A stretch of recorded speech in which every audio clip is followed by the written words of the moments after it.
Welcome to the Tangent Gentleman. Welcome, Scott. Good to see you again this week. You too. How are you doing?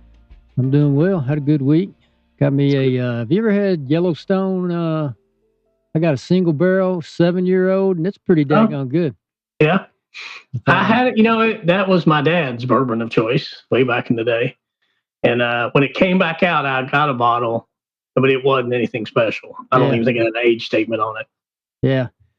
Yeah, so. my papaw works there. So.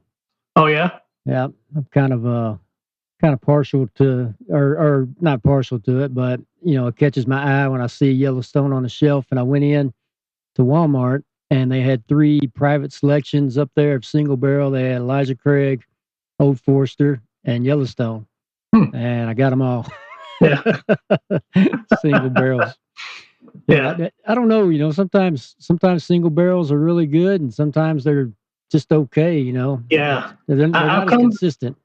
Yeah, I've come to the opinion that if you find a master distiller at a place that you like, you have matching palates, then their single barrels are going to be to your liking. Yeah. And that used to be the case for me with Four Roses, and then I think their master distiller retired, or whoever was making the decisions retired, and I don't dislike them. Actually, I'm drinking one tonight in my Manhattan, Four Roses single barrel. Okay. But let me ask you this. You might know the answer to this. So like when you go into those, like I went into Walmart and they had their private selections out. Does Walmart have someone that goes into those distilleries and picks the barrels that they want? That's my understanding. Yeah. Okay. That's what I thought. They're store picks of some sort. So it may be Walmart across North Dakota, South Dakota, Montana, and, maybe they have one person and they pick for those regional ones.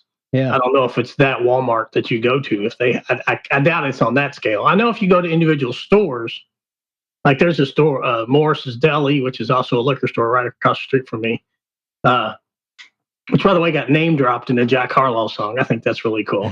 That is cool. He says turkey. Shout out to Morris's Turkey, and shout out to Turkey and Ciabatta from Morris's, or something like that. But they have individual store picks, and they bought the whole barrel. So, yeah, there used to be or not used to be, there still is, but we don't get there very often anymore.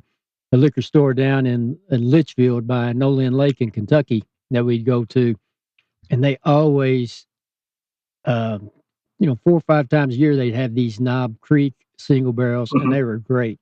Yeah, and I was wondering, whoever picks these barrels, they just. Yeah. I always keep a bottle of Knob Creek single barrel. I think it's one of the best going bourbons. Yeah. The single barrel is just really, it's high proof, but it tastes real smooth and got nice flavor. Yeah. I splurged for an 18-year-old Knob Creek one time, and it was really good. Yeah. Aaron got me one years ago for my birthday or something. It was one of those, I don't think it was 18. It may have been 15. But 12 or 15. But I actually got a funny story. I was at a store. We were visiting schools for my younger son, and I always go bourbon shopping. And I went in, and they had a 12-year-old Knob Creek single barrel that store had bought in Oregon. And I thought, okay, I'm going to buy this. And the guy was like, well, we don't get a whole lot of takers on that. I'm like, yeah, well, I'm from Kentucky, and, I'm impressed that you have this here. So this is good. It's gone now, but it's really good. So, what do you think of the smoked maple? I use it. I make a Christmas cocktail, and I use it in that. It's like a Christmas milkshake, bourbon milkshake kind of a thing. Ooh. I use it in that. It's the kind of, it is so caloric. It's 50% heavy cream. I actually got the recipe from, we used to go to this thing at Jim Beam. It was called Christmas with the Noes, the N-O-E, the No family. Yeah. And they would come out and tell story, different members of the family would come out and tell stories, and you'd have a dinner and a tasting. And they made it. I had it there one year, and I emailed the bartender and said, hey, I had this thing the other day you guys made. Would you mind sharing me the recipe or get me in the direction? He said, I'll send you the recipe. And he sent me the recipe, and it made like 6 gallons. I was like, okay, I need to scale this back. But it really is 50% cream. You had to use your math skills. Yeah, exactly. A little fraction. Hope everything was proportional. Yeah, but I use the. You don't have COVID going around your house there, do you? I do not. This seasonal yuck. I hear somebody back there hacking. Yeah, that's Evan. He's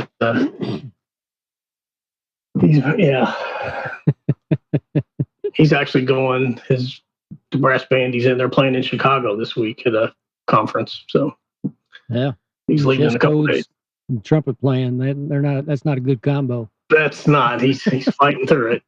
He's a delicate balance of, drying out and not being able to play. So, well, won my first round of playoffs from a fantasy football team too. Oh, you did? I'm 1 for 3. I've been eliminated in 2 leagues. The one league I was in first place all season, and I don't know what happened this week. I lost. It's just the way it goes. I was playing against. I can't remember. I know he had Jahmyr Gibbs. He had 3 people who got close to 40 points. Yeah. So his 3 people beat my team. Well, it wasn't Jahmyr Gibbs this week because I had Gibbs, and he's been terrible the past couple weeks. Yeah, I'm not sure who it was. One of his players got 43, and 2 other players got in the high 30s because those 3 players beat my team. He had 60 points. Gibbs had 60 points 3 or 4 weeks ago, and he's been kind of quiet since then. But I got a good team. I got of course, fantasy football is a lot of luck, but I've got the scoring potential of everybody that's left. Yeah. But our number 2 team got put out by a 7 seed. 7 seed scored 217 points. Yeah. Well, I made the fatal fan mistake. I built my team around getting Joe Burrow early. And I had Joe Burrow, and I had a great team structured. But then when he got hurt, I was scrambling. And then one of my running backs got hurt, and I was chasing the waiver wire all year. And it was just, I knew, I couldn't get a quarterback to be consistent, and it wasn't going to go well. So, and of course, I have to hear Chris tell me how great he's doing. Chris I don't know if he really thinks it, but he talks as if he's like a football genius. I don't even think he made the playoffs this year in our league. Oh, he didn't? Maybe. Yeah. Well, he's in a league at the high school too. So, yeah, that's the league I'm in. This league that I'm in, I've been in the same fantasy football league for 30 years or more. Yeah, is this the one you told me y'all used to do by paper? Yeah. You had to look up the results in the paper, in the newspaper? Got out the Sunday newspaper and you added it up. You called the person you played, made sure you had the same score, and then you called the commissioner. And then the real kicker was by Saturday night or by Sunday before the first game or Thursday or whatever. I don't think they had Thursday night games back then, but you had to call, and the old cassette answering machine, you left your lineup. So you're trying to get through before the documenting the roster. Wow. I wouldn't get any quarterback in front of me. It's Brad again. I don't think I got my kicker in. Oh, that's great. That's great. So things have come a long way. Another thing too, a bunch of us were so mad when he finally said, "Hey, you can't be in the league next year if you don't get a computer." You're like, "What? You don't want a laptop? We're not going to buy a computer just for fantasy football. None of us had computers." Yeah.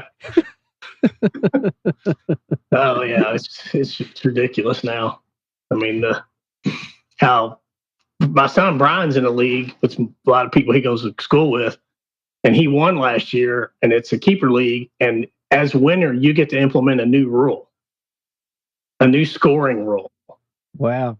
So his scoring rule this year was for punt returns. You got specific points for punt returns, which I thought's a pretty good rule. Yeah. So you're picking your defensive special team based upon punt return specifically. So that's pretty cool. I never heard of that. Yeah. So. All right. Well, last week we decided our topic was, I believe, if I'm saying this right, Mars and the direction of science as it relates to Mars. Yeah, and space travel in general, exploration. Yeah. All right. Did you get before we get going here, did you get your quiet time? You said you needed some recording silent time to put music over? Oh, I don't think we did, but we'll do it next week. Okay, fair enough. So we'll have a very short intro again this week. Okay, so such as that. All right, so what do you think? Mars. Let's talk about Mars specifically. Well, you've got, of course, the argument you always hear is there's so many issues that money could be used for here on Earth. Yeah. So is it worth the? I don't really know what Mars exploration cost, but I know it's well into the billions. Yeah. Tens of billions or hundreds of billions. I don't know, but it's a lot. Yeah. So. Yeah. I think that one argument I've kind of formulated over the years is our society is advanced so much because of technologies that we've developed along the way. And a lot of those technologies have come from the science associated with space and exploring space. And just what do we learn from putting the engineering into those efforts? What would be an example of that?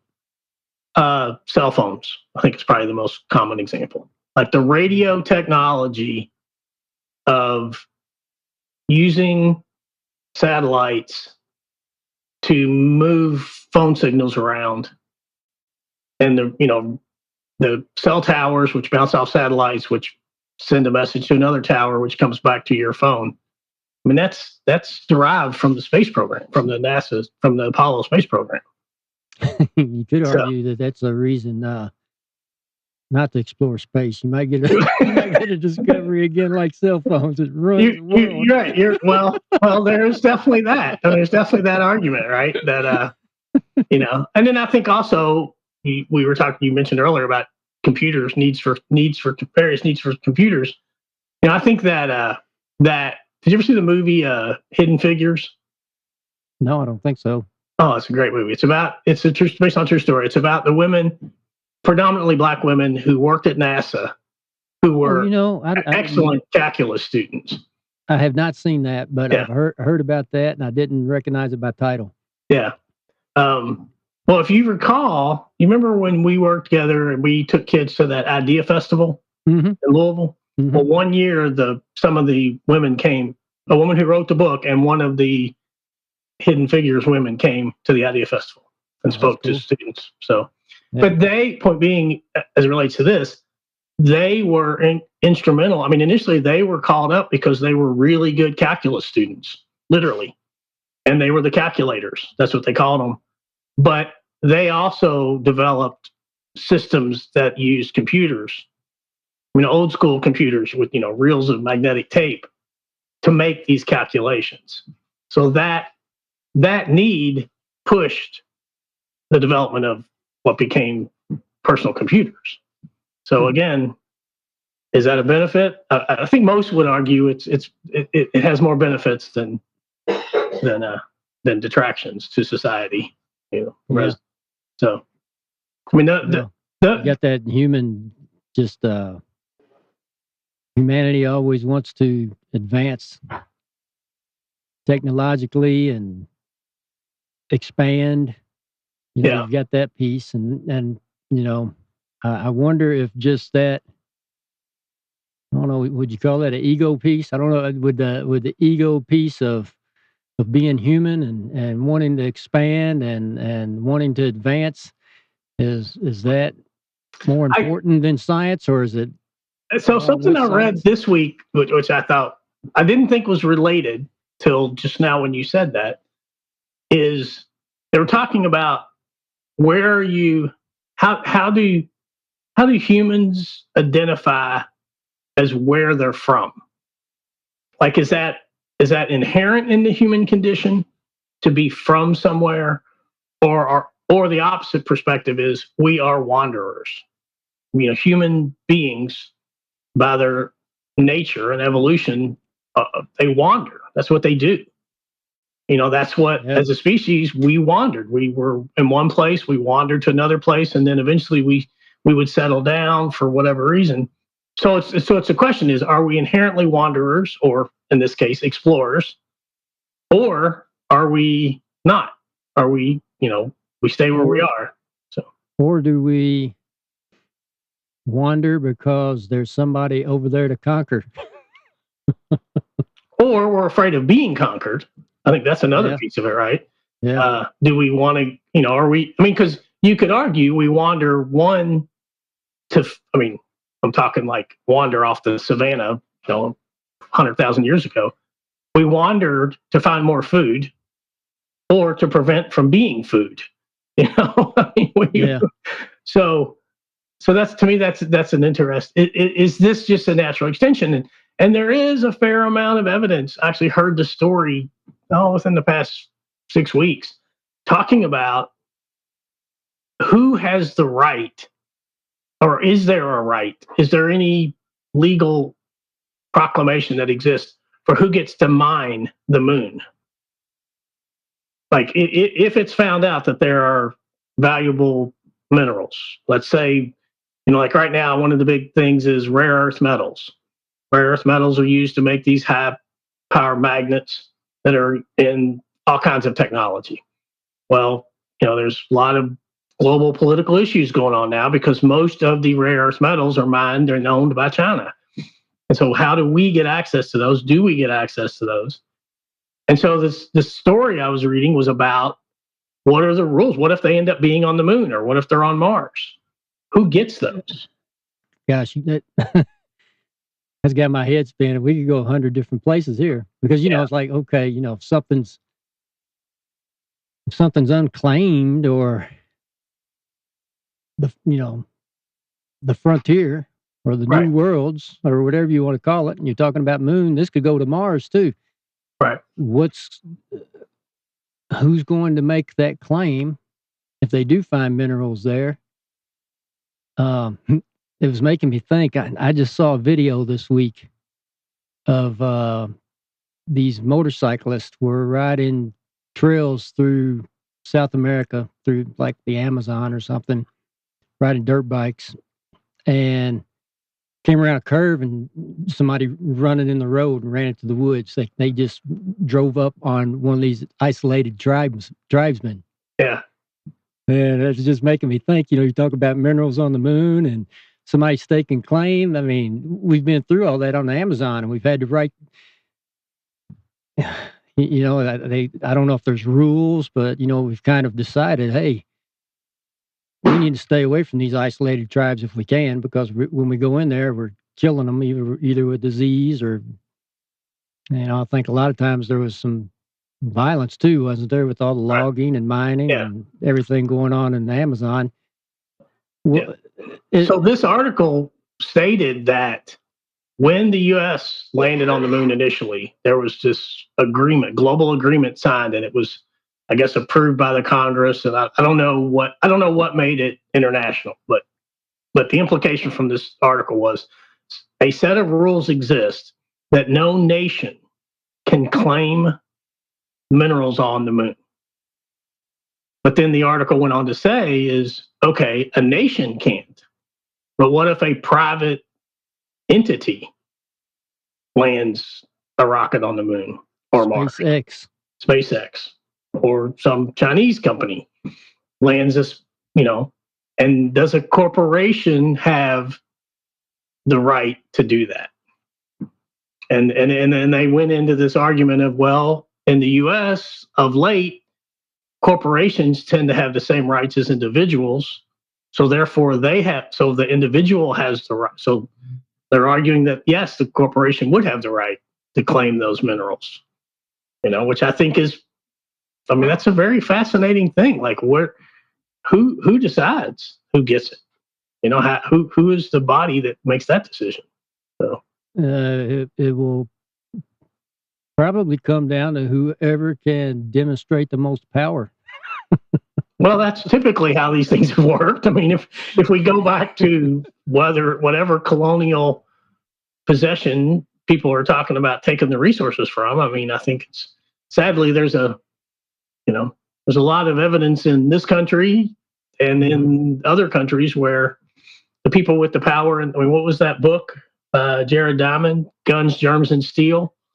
As far as like how that determined who got to go where and what they got to take. So, yeah, which is and what, that kind of takes us on different directions on the Mars discussion. But what would make anyone think that it would be any different if we do find a way to routinely go to Mars for a relatively affordable cost and advancements in technology and whatever else might happen to make that more feasible?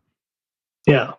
Well, no, one of the pieces I was reading was they were talking about, everyone says, oh, this is ridiculous that we're now having this space travel, which is only available to the multi-billionaire class. Now individual citizens can go up for a ride on a SpaceX rocket. They get to do a close Earth orbit. I think they had one recently, and some celebrities. I think Katy Perry and some other people that got to do that.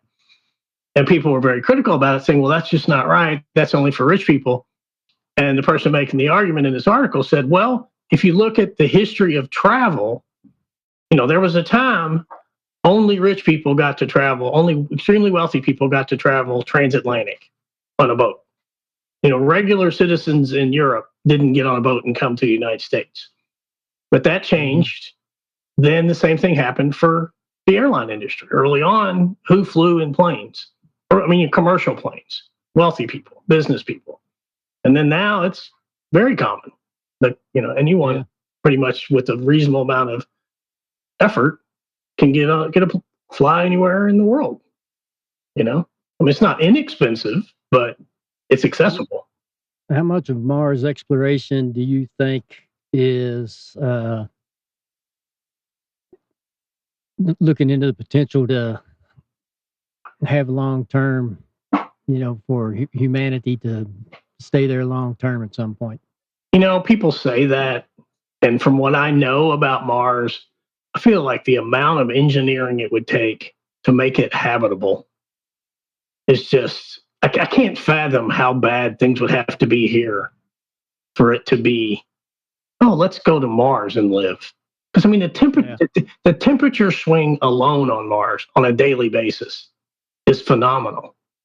It goes from, I want to say it's like negative 20 or 30 at night to like 110 in the day. Yeah. That's crazy. That's like your coldest winter to Las Vegas in a day, every day. Well, there's also, it isn't like, there's basically maybe not no atmosphere, but it isn't radiation from the sun. Yes. It'll kill you, right? Right. Well, and I think that's also why the temperature is so extreme. Yeah. We are surrounded by a blanket, if you will, of an atmosphere. Yeah. So we get protected, and we get the heat we keep to a certain extent. And then we don't get super cold when the sun goes away at night, or doesn't go away, but we move away from it. That's not true on Mars. There's no blanket. Yeah. We've all been camping and not had the blanket. That feeling. 3:00 in the morning when you're camping. Well, personally, I haven't. The probes and everything, and the images sent back. Nothing's really. I haven't seen anything that personally really interests me in Mars. I would never want to go there. I would never be one of these people and say, "Oh yeah, I'd do that." It always makes me think, though, why are we even trying to go? There's nothing there. Well, we don't know what's there. We're learning what's there. The universe is made. Everything in the universe is made of the same, 120 elements. Yeah. And some of those we have use for, and they're very valuable. And like I alluded to earlier with the heavy metal magnets, we are just learning new uses for some of these materials. And if they become more readily available, then their uses become more common. I mean, you're talking about potential natural resources on Mars. Right. Yeah. Right. Okay. Yeah. But again, you're not talking about like potential microbial life or anything. I don't. No, I'm not. I don't know. We are. There's this. People describe Earth as the Goldilocks planet, and it really is true. I mean, we are just far enough away, but not so far away from a star that keeps us somewhat in that sweet spot range. And we have the blanket. And we have a tremendous amount of water. Yeah. And which, we're not, I don't know. At times I worry that we're not very good stewards of this planet. We as humans, we don't, but I'm also of the opinion the planet doesn't care if we mess it up, because all we're going to do is mess it up to where we humans can't live here anymore. The planet's going to still do what the planet does. And then it'll bounce back with the natural order of things. Yeah, right. Yeah. And we don't know that that's never happened before. We don't know that. I mean, I feel like it probably has. You think it has to the level of sophistication of human life? Yeah. I don't think we're at the pinnacle of human knowledge and advancement. No, I'm not saying that. I'm saying, do you think a creature lived on this planet that had our level of sophistication, or I don't know if it's sophistication or intelligence? I'm saying there's probably in the past, millions of years, been somebody at the same point in whatever their life may have looked like, and whatever we want to call advanced civilization that we've been or more. On Earth? Yeah. Huh, interesting. Well, on Earth. I don't know. Yeah, I think so, probably. Yeah, see, I don't think there would be any evidence, when you're talking millions and millions and millions of years. So, the fact that you say, well, nothing's ever been found to show that, it's gone. Yeah. But I don't know. I don't know if I'm on board with that. I am definitely on board with somewhere in the universe there is other forms of intelligent life, whatever that means. Oh, surely. I mean, the universe is too big. Yeah, when you can't even comprehend the size, and, and we think it expands all the time, right? Yeah. But the matter in it does it is expanding, but I don't know that the matter in it is expanding. Okay. So yeah. So we'd have to replicate. I mean, to me, as amazing as it is, we're the Goldilocks planet. The Goldilocks planet just means a planet with an atmosphere that's close enough, but not too close to a star. To say that we're the only example of that in the universe, I can't buy that. Now, will we ever find them? Will they ever communicate with us? I don't know. Maybe they are already. Or even more than that. If there is some type of intelligent life out there somewhere, it might not look like humanity. It might not breathe oxygen. I mean, who knows? Right. Have you? There is a great book. Probably, I've been recommending this to anybody I can talk to about it. The best book I've read in the past probably 6 or 7 years. It's called Project Hail Mary. Oh yeah, no, I haven't read it. Oh, it's great. It's written by the guy that wrote The Martian. I haven't read that either. I haven't read that, but I saw the movie. I actually heard him speak. I was at a science teachers conference, and he was the keynote speaker. He was fantastic. He was really entertaining, really funny guy, really entertaining. Great story. But back to the book. So I don't want to tell you too much because I really want you to read it. It's very entertaining. I wrote it down. Yeah. So a guy wakes up. He has no idea where he is. He doesn't know what happened to him, and he doesn't know how he got there, and he doesn't know what he's supposed to do. And I don't want to tell you any more than that. I like it already. But it gets at the question, the thing you just brought up, like how would they, or could they, or do they communicate, and who are they? I mean, it's just fascinating. I mean, it's a great book. It's a very well, and I like it because it seems to me to use science in a smart and not fantastical way. It's just, yeah, that makes sense. That makes sense with what we know about, sort of the way the universe works, which you alluded to this. And I always argue this point with people. We are kidding ourselves if we think we understand all of physics. Oh yeah. To me, I always, when I taught physics, I would always tell kids, physics is the rules of the universe. Like this is a class about the rules. You're going to begin to understand the rules of the universe. But the fact is, we don't know all the rules. Science disproves science all the time, right? Sure. That's its job. I mean, that's the part that, not to get crazy on the political stuff, but that's the part that drives me crazy with all this. Well, scientists don't know. Scientists don't know. Scientists don't pretend to know.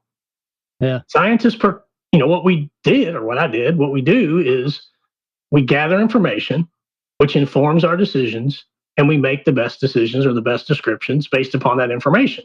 That doesn't mean we make the absolute best.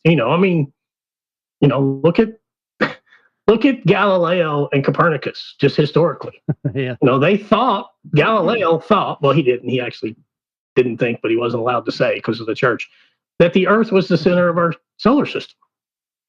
And that was what people thought for thousands of years. Well, turns out, no, it's not. We all move. We're one of 9 or 8. Shout out Pluto. That move around the sun, just like there are millions of other planets that move around the sun.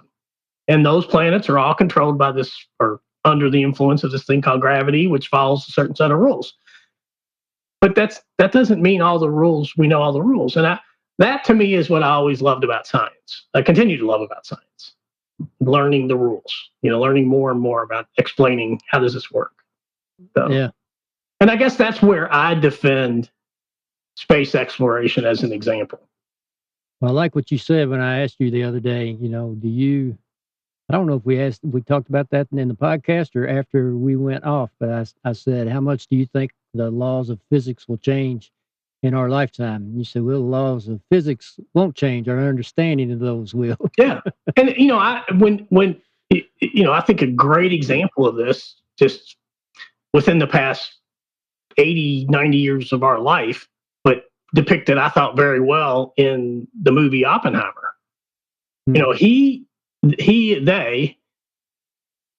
had to challenge their understanding of why do things move and do what they do, because they only had Newton's understanding, which was big scale.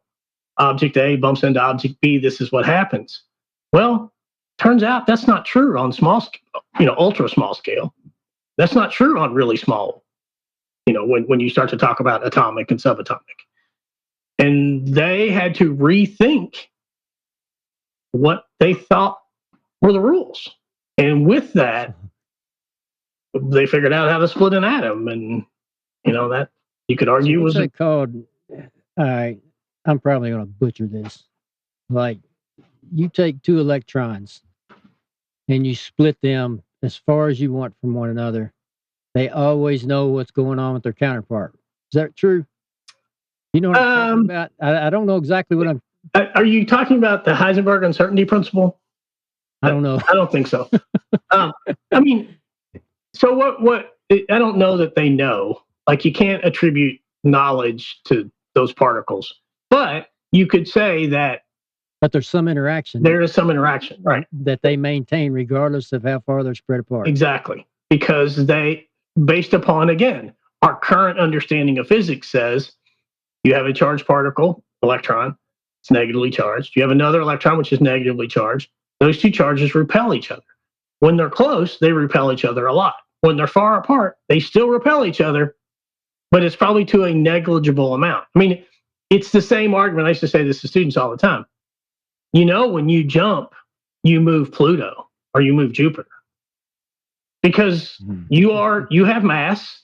Pluto has mass. Any 2 objects that have mass have a gravitational, pull on one another. Now, do you move Pluto or Jupiter at all to a noticeable amount? No. But the rules of physics say you do. I had a conversation like that with my kids down at the lake one time in the summer. I said, when you jump in here, this lake rises. Yeah. They're like, no, it doesn't. I said, yeah, it does. Exactly. And that's where it gets to that. I used to say this all the time to kids about in physics class. Like, there are languages and conversations you have in the hall and then the rest of your life, and they make sense. But when you come into physics, you have to realize that though physics sense and hallway sense or common sense aren't necessarily the same thing. Like, of course, no one in their right mind, if I jump on Earth, does the Earth move? They're saying, no, that's silly. Of course it doesn't. Well, according to the laws of physics, it does. Ever so slightly. Because you are a body that has mass, and therefore you have a gravitational attraction to any other object that has mass. I mean, I would say to kids, if we went to the gym and we put a basketball at one end of the court and you sat on the other baseline, is that basketball going to come to you? No, of course not. I'm like, well, technically it is getting closer to you because you have, now to get into this question of, do you have enough pull on it to overcome its friction that it has with the court? That's all another thing. And the answer is probably no, you don't. That's probably why it doesn't move. But assuming you were on an ice skating rink or something without friction, the ball would be pulled towards you. So how do some people levitate? I don't know that they do, personally. I can't explain it all, but. Well, man, you're not going to believe this, Scott, but we are at 36 minutes, so we're going to have to wrap this up. Okay. So, where's our tangent? Oh, well, we got to get the grade first. You've probably seen me over here writing. So I've been writing down some things. I feel like the slacker in class. I'm the kid that's like cheating off your notes. What'd you write down? I've been keeping up with some things that we might want to talk about. But exploration of Mars, what do you think? Is it something we should do? Or just yes or no? I'd say yes. I'm on board with space exploration. And as much as I have lots of reservations about the role of corporations and things, I do think that the monies involved are not going to come from a government anymore. It's going to have to be a private-public partnership or a private entity that does it. And I kind of think yes too, because I think it's it's obviously a feasible journey now, and we need to start looking into that. But I think we also need to be ready when there comes to be some moral decisions made, or maybe some ethics behind some issues that could come up. Kind of like we've talked about with expansion here on Earth, and just like when we run into isolated tribes. And don't get me wrong here, I'm not saying we're going to run into and see Martians. I don't think that at all. I don't even, when I see those pictures that people are calling pyramids and a face and all, I'm like, come on now, it's not there. But let's say you do. They've thought a couple of times, from my understanding anyway, that some of these space rocks, they found microbial life on it, but then they found out it's just contamination from coming into Earth's atmosphere and hitting Earth or whatever, or just being touched or in the space shuttle or wherever it might be. Let's say they do find some type of microbe there, where do you go from there? Should you leave it alone? Well, so there's this famous experiment in the world of biology and chemistry. I think it was called the Miller-Urey experiment. And what this guy did is he took the things that we think of as, I'm not sure exactly what was in this soup, but it was basically water, ammonia, maybe some sugar, and he kept it in a jar and applied like extreme electrical charge to it. And he was able to make molecules like proteins or some more complicated molecules out of it. And so the argument is that life? Did he make life? Because he made molecules that are needed for life. And so what I think is, if we find evidence of this microbial life in some rock off of Mars, it's a long way from that And I say long way, I mean millions, if not billions of years. When you think about Earth, supposedly the estimate is we were starting to be formed as a planet about 4 billion years ago. So in 4 billion years, that thing from Mars might... A lot of advanced civilizations could have happened over that time period. Yeah, I don't know. I think you and I disagree on that one. I don't know. I don't know. I would think there would be evidence, but anyway. So no. So if we find this microbial life, I don't think that is a threat. I mean, it could be. It could be microbial, virus that kills us all. But yeah, those things are not. That makes for great movies and books, but I don't know that the science plays it. I don't think that I'm not a biologist, so I can't really say, but I don't think the biological evidence says having fragments of a microbe on Mars is a threat to life on Earth. I personally, I don't think so. All right, what's our grade? What are we even grading? Are we grading space exploration? Let's see. We didn't even get into whether there's some people that are interested in Mars for monetary reasons. I think absolutely they are. Did you, by any chance, it just finished a couple weeks ago, did you happen to watch any of the Ken Burns documentary on the American Revolution?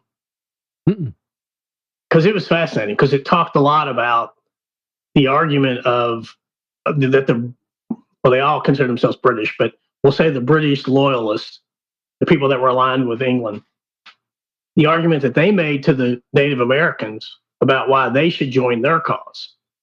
Because they made the case that once these colonialists create their own United States, they're going west. Don't kid yourself. They're coming after your stuff.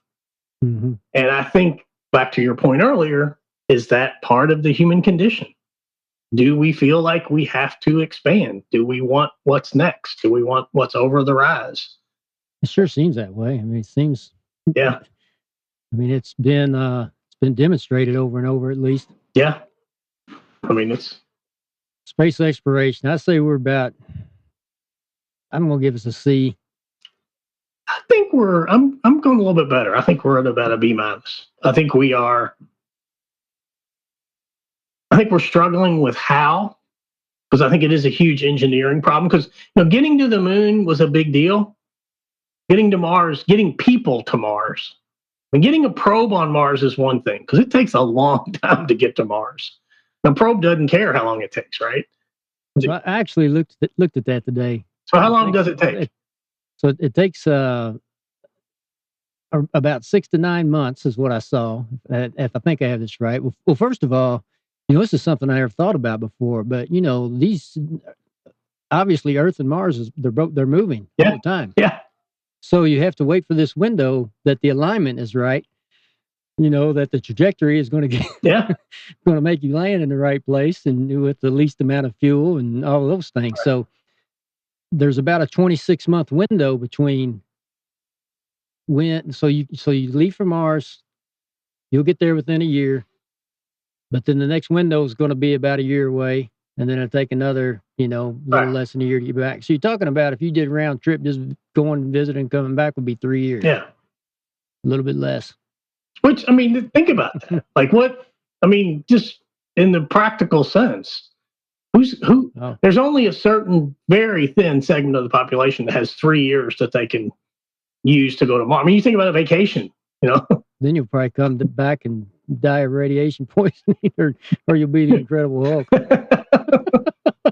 Yeah, that's true. We can make a story about that. So, all right, here's what I wrote down, man. Okay. So we have talked about bourbon, fantasy football, Hidden Figures, Jack Harlow, the Idea Festival, satellites, and Project Hail Mary. Okay. Where do you want to go next week? If we want to kind of stay on topic, I think satellites and space junk is a very interesting topic. Okay. Yeah. I could see we talk about that. What's up there and how long does it stay and where does it go? Who's responsible for it? Yeah, I like that. I don't even know the answer to this, but what are the rules? What Yeah.